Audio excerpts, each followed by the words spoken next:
Belajar di sini kita akan mempelajari terkait gerak peluru, yaitu gerak partikel yang dilontarkan dengan sudut tertentu dan juga dengan kecepatan awal sebesar v0. Karena dia memiliki lontaran dengan sudut tertentu terhadap sumbu X, berarti sekarang dia harus diuraikan kecepatan awalnya terhadap sumbu X, yaitu menjadi V0Y, dan juga terhadap sumbu Y.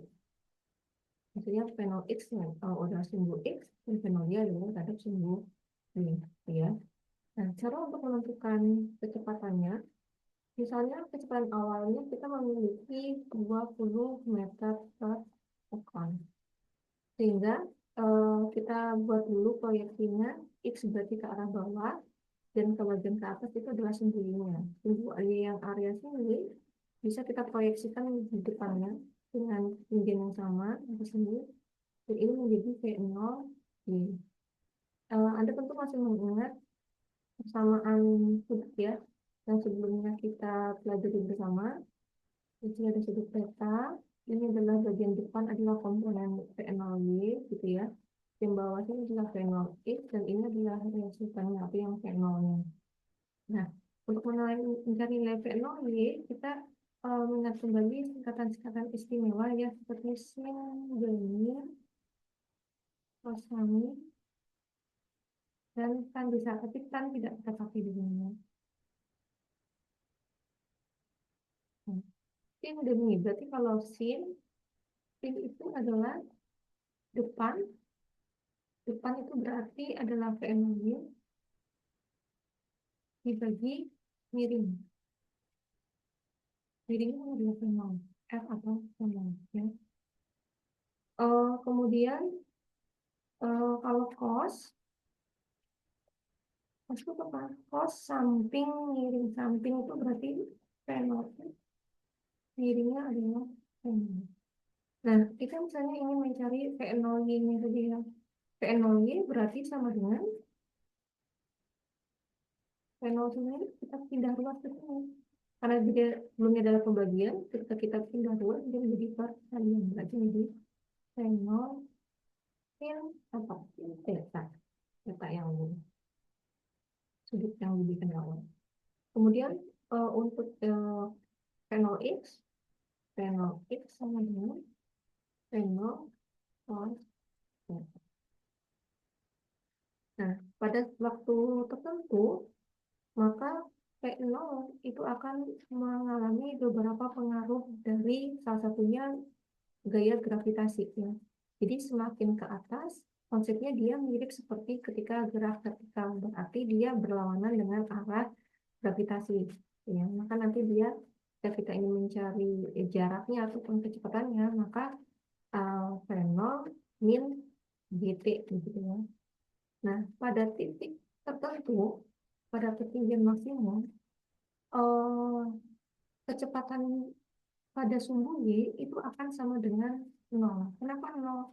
Karena pada titik ini dia ketika sudah maksimum untuk tarikan gravitasinya. Jadi tarikan gravitasinya sudah sangat mengurangi dari kecepatannya. Sehingga pada akhirnya dia tidak lagi naik ke atas. Dia pelan-pelan akan turun ke bawah ke arah percepatan gravitasi. Maka pada area titik ini yang bekerja hanya Px-nya saja, yang mana Px-nya akan sama dengan V0-nya. Dan pada titik maksimal inilah dia akan mencapai ketinggian maksimum. Ya, akan mencapai ketinggian maksimum ketika V-nya sama dengan 0. Ketika kecepatan arah Y-nya sama dengan 0.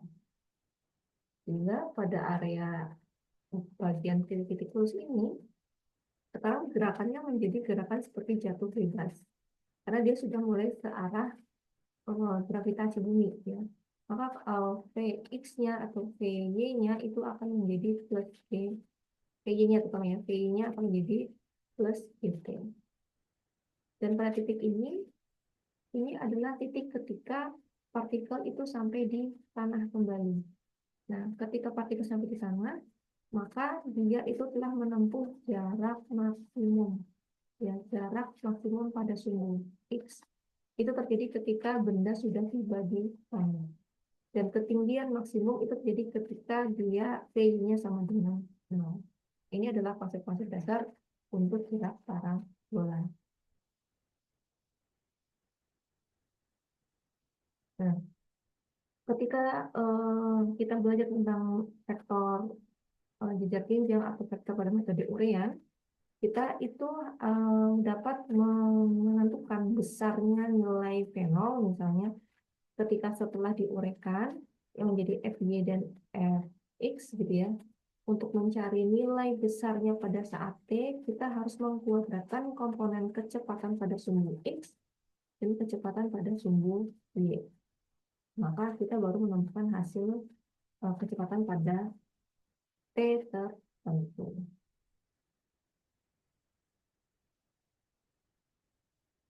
Dan berikut adalah latihan soal contoh nomor 9. Sebuah peluru meriam ditembakkan dari permukaan tanah dengan sudut elevasi 30 derajat. Berarti begini, ini 30 derajat. Tambahkan ke sini. Dan kecepatan awal 100 meter per second. Tentukan jarak horizontal dan vertikal peluru. Berarti kita diminta untuk mencari YT dan XT dan YT. Yang di horizontal adalah yang XT dan vertikal adalah YT. Setelah T sama dengan 10 detik. Nah, untuk persamaan ini kita bisa menggunakan persamaan yang telah kita pelajari sebelumnya ya. Berarti XT sama dengan X0 plus P0 T. Karena jarak posisi awalnya adalah 0, maka yang berlaku hanya P0 T-nya saja. Tapi karena XT ini adalah pada area sumbu X, maka P0-nya sekarang adalah P0X dikalikan T. Nah, P0X kemarin kita sudah belajar menguraikan ya. P0X itu adalah P0 cos theta. Theta-nya berapa? 30. Jadi cos 30 tinggal dikalikan waktunya. Ya. Nah, setelah masukkan di sini, P0-nya adalah 100. Jadi 100 cos 30 dikalikan waktunya 10. Dan 100 dikalikan cos 30 adalah 8,6 dan T-nya adalah 10. Jadi pada jarak horizontal ketemu jaraknya adalah 866 meter. Nah, kemudian untuk YT gitu ya, jarak pada area vertikal kita sudah menemukan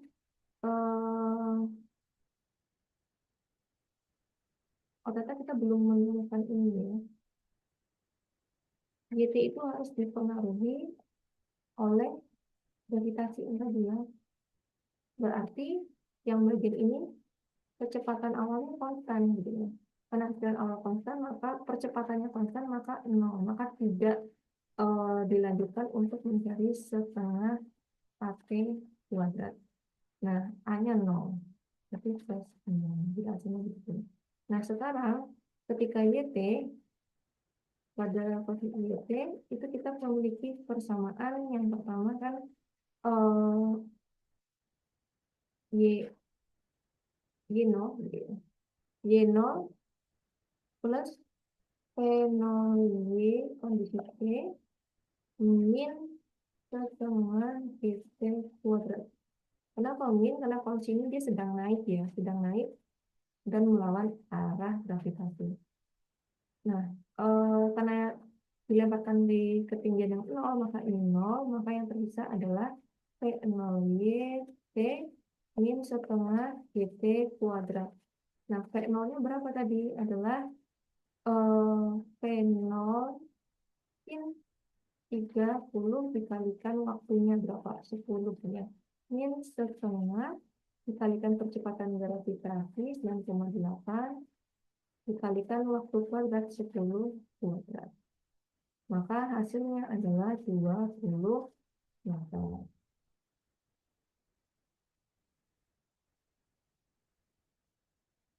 Ini contoh kedua. Ini kita diminta untuk mencari ketinggian kecepatan peluru ya. Kecepatan peluru pada saat ketinggiannya 20 meter. Ya, berarti kalau kita ilustrasikan, dia itu ditembakkan dengan kecepatan awal 50 meter per sekon, dengan sudut elevasinya adalah 45 derajat. Dan ditanyakan ketika mencapai misalnya ketinggian YT-nya 20 meter, berapa kecepatan dia saat ini? PT 10. Nah, kita di sini tidak dapat T-nya ya. Nah, berarti kita harus mencari T-nya dulu. Berapa T-nya? Sehingga kita bisa menentukan kecepatannya. Yang ada komponen T-nya berarti kita bisa mencari dengan persamaan yaitu sama dengan V0Y, karena kita cuma punya komponen arah jarak YT-nya saja ya. Jadi kita dapat persamaan yang ini V0Y T min setengah GT kuadrat. Nah, kita itu yang mencari yang T kuadratnya ya. Jadi komponen T ini bisa kita nanti eliminasi kalau ada yang sama. Lalu kita masukkan dulu. Kita masukkan dulu komponennya. Berarti YT-nya adalah 20. Masukkan ke sini. P0Y-nya itu adalah sudut awalnya V0. Ya. Y itu kan berarti V0 yang theta ya. V0 sin theta itu apa? Berarti 50 ya. 50 sin 45 derajat atau 50 dikali setengah akar 2.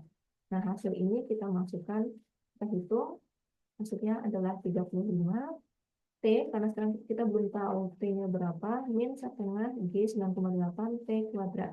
Jadi yang belum tahu kita masih tetap tuliskan saja T-nya. Ini kita jadikan seperti persamaan linear ya. Kita pindah ruang semua ke kiri, jadi sama dengan 0. Nah, untuk mencari ini kita bisa menggunakan persamaan rumus ABC yang kita pelajari waktu SMA dulu, ya. Berarti kita uraikan ini adalah bagian A-nya yang ada kuadrat, ini adalah B-nya, dan ini adalah C-nya, gitu ya. Untuk mencari nilai waktunya, kita menggunakan persamaan yang min B plus minus akar, gitu ya, B kuadrat min 4AB plus 3A. Nah, kemudian ini nanti kita tinggal masukkan, nanti kita ketemu P1 berapa, P2 itu berapa. Nanti kita pilih yang kemungkinannya yang paling mendekati.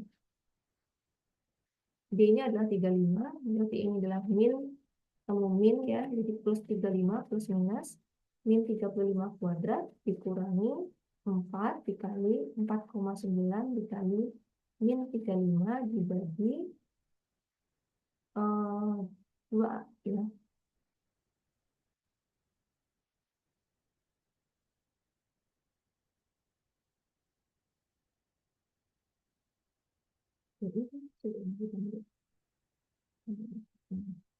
Nah, setelah kita masukkan, kita pertemu hasilnya ada 2, 35 plus minus akar 8, 33 per 9,8 atau 35 min akar 8, 33 per 9,8.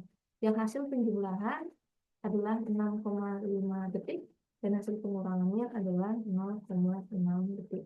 Jadi peluru itu diasumsikan ada 2 kali mencapai ketinggian 20 meter, yaitu berarti posisinya ketika begini ya. Berarti ada di sebelah sini dan di sebelah sini. Dia 2 kali. Yang pertama ketika dia adalah 0,6 detik, yang kedua ketika waktunya 6,5 detik. Gitu ya. Dan untuk menentukan misalnya kecepatan saat ketinggian 20, kita bisa ambil salah satunya karena pastinya akan sama. Misalnya kita ambil yang ini yang depan. Maka kita bisa tinggal mencarinya dengan persamaan detik posisinya. Kita harus uraikan dulu arah V0Y-nya dan V0X-nya. Berarti Px-nya adalah P0 cos ya, cos theta dikalikan waktu, rumus aslinya V0 xt Ya, P0 XT plus AT, karena percepatannya konstan sama dengan 0, sebenarnya 0, jadi ya maka yang berlaku Px itu adalah P0 XT saja. Dan kalau untuk PY adalah P0 YT min setengah min GT, min GT saja. Min GT. Ya, kenapa kok min? Karena dia kan sedang bergerak naik yang berlawanan dengan gravitasi. Nah, V0Y itu adalah V0 sin theta dikalikan waktu dikurangi setengah, dikurangi V kali cantik. Nah, ini tinggal kita masukkan hal-hal yang sudah kita ketahui. V0-nya kita ketemu tadi adalah eh, itu yang kita cari ya. Kemudian T-nya dimasukkan 0,6,